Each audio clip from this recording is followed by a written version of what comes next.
21वीं सदी के भारत में महिलाओं को निर्वस्त्र करके घुमाया जा रहा है। वो महिला मंत्री जो आज गूंगी हो चुकी हैं और जब बात उनकी बेटी की होती है तो महिला मंत्री बड़ी चिल्लाकर बोलती हैं, लेकिन जब बात देश की बेटियों की होती है तो स्मृति ईरानी जैसी महिलाओं के मुंह में दही जम जाती है। क्या जरूरत है ऐसी पार्लियामेंट की जहां बेटियों की आवाज उठाने पर सदन को बर्खास्त कर दिया जाता है। सड़कों पर प्रदर्शन करो तो पुलिस की लाठियां खाओ, है सरकार से सवाल करो तो जेल के अंदर जाओ, सदन में सवाल करो तो सदन को बर्खास्त कर दो। अगर यही घटना जहाँ पर भाजपा की सरकार नहीं होती वहाँ पर हुई होती तो अब तक जैसे सिलेंडर लेकर जंतर मंतर पर बैठी हुई थी वैसी बैठ गई होती, आपको दोबारा नजर आ जाती। भगवान न करे अगर ये घटना किसी नेता की बेटी के साथ घटित हो जाती, उन लोगों को, उन दरिंदों को बीच चौराहे पर फांसी दी जाती है। बात मैं आपको लिख कर दे रहा हूँ। आपने ये नहीं देखा कि जब बिल्किस बानो के साथ में हुआ, बताइए उन अपराधियों को जब आप इस देश के अंदर बलात्कारियों का स्वागत फूल की माला पहनाकर करेंगे ना और बलात्कारियों को पैरोल पर बाहर निकालेंगे और बलात्कारियों का स्वागत करेंगे, यही हालत होगी इस देश की। वो इंसान के परिवेश में कुत्ता है, जानवर है, जो महिलाओं की इस घटना पर अभी भी गूंगा बन के बैठा है। Subscribe now and press the bell icon. Never miss an update. देखिए, मणिपुर के हालात के जिम्मेदार कोई और नहीं, हमारे देश के प्रधानमंत्री सबसे पहले हैं। उसके पीछे का कारण ये है कि हमारे देश के राजा बाबू प्रधानमंत्री जब मणिपुर जल रहा था तो पूरे देश के लोग देश के प्रधानमंत्री जी से कह रहे थे कि आप मणिपुर को लेकर अपनी प्रतिक्रिया रखें, लेकिन हमारे देश के राजा बाबू प्रधानमंत्री के पास इतना समय होता है कि कभी वो अमेरिका चले जाते हैं, कभी वो मिस्र की मस्जिद में चले जाते हैं और कभी मध्य प्रदेश में चुनावी यात्रा करने पहुंच जाते हैं। लेकिन राजा बाबू प्रधानमंत्री पर इतना समय नहीं होता कि हमारे देश के प्रधानमंत्री मणिपुर को लेकर उसका जायजा ले सकें। और सबसे बड़ी बात, वो महिला मंत्री जो आज गूंगी हो चुकी हैं और जब बात उनकी बेटी की होती है तो महिला मंत्री बड़ी चिल्लाकर बोलती हैं, लेकिन जब बात देश की बेटियों की होती है तो स्मृति ईरानी जैसी महिलाओं के मुंह में दही जम जाती है, इनके मुंह से आवाज नहीं निकलती है। और अगर इनसे कोई सवाल कर ले तो पत्रकारों को धमकाने का काम करती हैं और इनके कोई खिलाफ बोल दे तो उसके खिलाफ मुकदमा करने का काम करती हैं। ये इनका काम है एकमात्र। मतलब डबल स्टैंडर्ड पॉलिसी क्यों है स्मृति ईरानी का? वो डबल स्टैंडर्ड पॉलिसी इसलिए है स्मृति ईरानी की, मैं आपको बता दूं कि मणिपुर में भारतीय जनता पार्टी की सरकार है। अगर यही घटना जहां पर भाजपा की सरकार नहीं होती वहां पर हुई होती तो अब तक जैसे सिलेंडर लेकर जंतर मंतर पर बैठी हुई थी वैसी बैठ गई होती, आपको दोबारा नजर आ जाती। स्मृति ईरानी सिर्फ अपनी बेटी को लेकर बोलती हैं। जब उनकी बेटी का मामला होता है तो आपने देखा होगा कि सदन में गला फाड़ फाड़ के चिल्लाती हैं। सोचकर देखिए, जिस देश के अंदर महिलाओं को देवी समझकर पूजा जाता है, जिस देश के अंदर माता के सम्मान में, नारी के सम्मान में लंका दहन हो गई, जिस देश के अंदर नारी के सम्मान में रामायण और महाभारत हो गई, आज उस देश के अंदर महिला को निर्वस्त्र किया जा रहा है।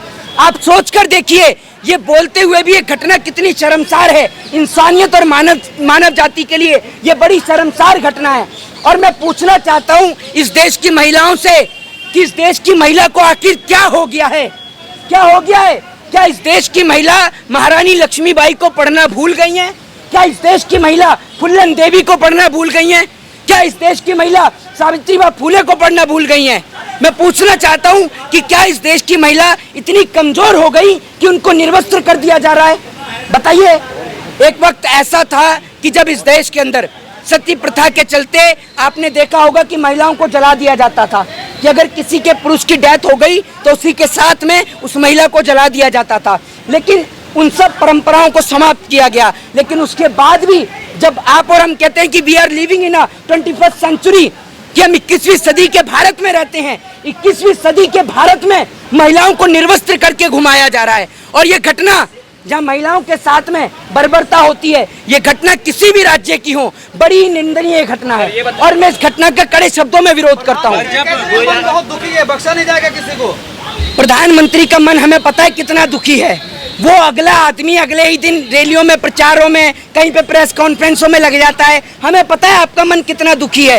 एक बात सोच कर देखिए और अपने दिल से पूछ कर देखिएगा, जो घटना मणिपुर की बेटी के साथ घटित हुई, ऊपर वाला ना करे, भगवान ना करे, अगर ये घटना किसी नेता की बेटी के साथ घटित हो जाती, उन लोगों को, उन दरिंदों को बीच चौराहे पर फांसी दी जाती है। बात मैं आपको लिख कर दे रहा हूँ। लेकिन वो बेटियां न जाने किस बाप की हैं। वो बाप कोई राजनेता तो है नहीं, वरना अब तक फांसी हो गई होती। तो कहते हैं देश ही मेरा परिवार है, तो बेटी परिवार। प्रधानमंत्री को पता है कि देश की उनका परिवार है, कितना उनका परिवार है सबको पता है।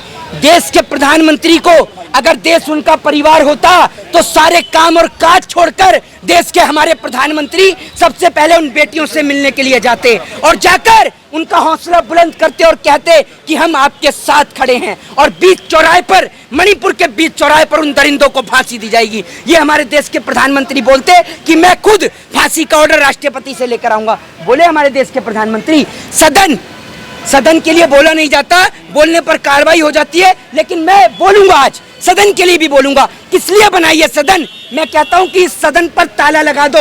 जिस सदन के अंदर राजनेताओं को बोलने की अनुमति ना दी जाए, जिस सदन को बर्खास्त कर दिया जाए, जिस सदन में बोलने वाले नेताओं को, विपक्ष के नेताओं को संसद से बर्खास्त कर दिया जाए, क्या जरूरत है ऐसी सदन की?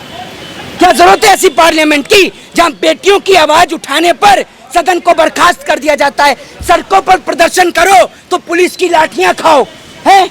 सरकार से सवाल करो तो जेल के अंदर जाओ, सदन में सवाल करो तो सदन को बर्खास्त कर दो। आप डिक्टेटरशिप में रहते हैं क्या?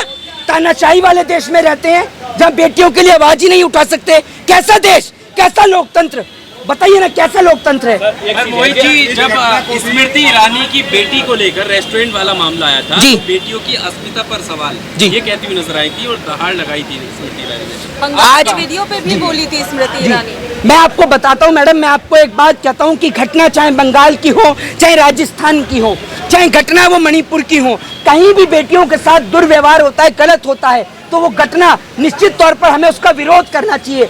एक आदमी की पहचान तभी पता चलती है, मैं उसको कहता हूं कि वो इंसान के परिवेश में कुत्ता है, जानवर है, जो महिलाओं की इस घटना पर अभी भी गूंगा बन के बैठा है। मैं उसको जानवर से उसकी तुलना करता हूं जो महिलाओं के साथ हुए इस दुर्व्यवहार को लेकर अभी भी गूंगा बनकर बैठा हुआ है। क्या हर घटना के पीछे, चाहे जितनी भी जघन्य घटना हो, उसके जी, पीछे मुसलमान को निशाना क्यों बनाया जाता है? एक ट्वीट के माध्यम से, के माध्यम से जी, फिर से वो जो है फेक न्यूज स्प्रेड की गई। जी